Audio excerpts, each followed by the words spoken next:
अस्सलामुअलैकुम। The special report with Mudassir Iqbal के साथ हाजिर खिदमत है। नाजरीन, रजीम चेंज के आफ्टर शॉक्स जारी हैं।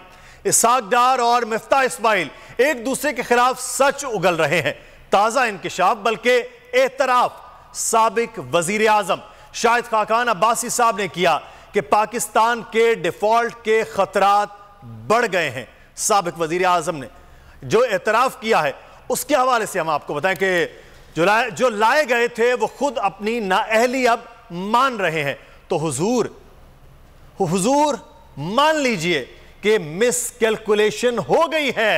इस रजीम चेंज ने मलमाकारी की हकीकत भी खोल दी है। कौम को गधे पर लकीरें डालकर ज़ेब्रा दिखाया गया। कुछ भरम टूट गए हैं, कुछ पोल खुल गए हैं।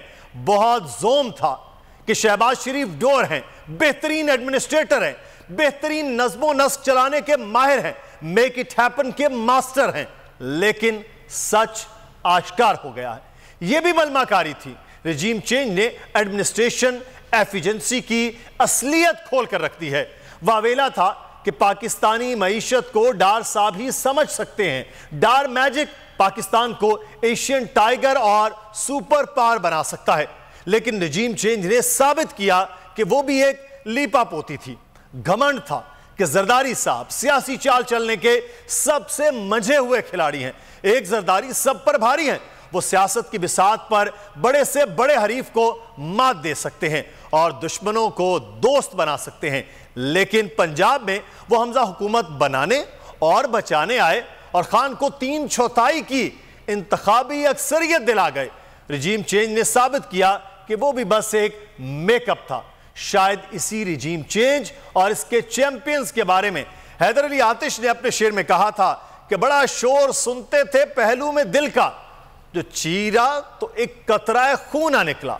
तो इस वक्त सिचुएशन ये है, तमाम दावे, तमाम बातें और तमाम वादे वो हवा हो चुके हैं। रजीम चेंज से लेकर अब तक पिछले 7 महीनों में इस कौम और मुल्क के हालात जो हुए हैं वो तबाही के अलावा और कुछ नहीं है। आज प्रोग्राम में हम इस पर बात करेंगे कि पाकिस्तान में इस वक्त जो सियासी हालात हैं, जो इस वक्त मुआशी दगरगू हैं, जिस पर साबिक वजीर आजम ने भी बात कर ली है। तारीख में पहली बार इमरान खान, आसिफ अली जरदारी, शहबाज शरीफ, मरियम नवाज, मौलाना फजल रहमान और बिलावल भुट्टो सब एक साथ चल रहे हैं सिर्फ बोल पर। सब्सक्राइब करें और बेल दबाएं ताकि कोई खबर रह न जाए।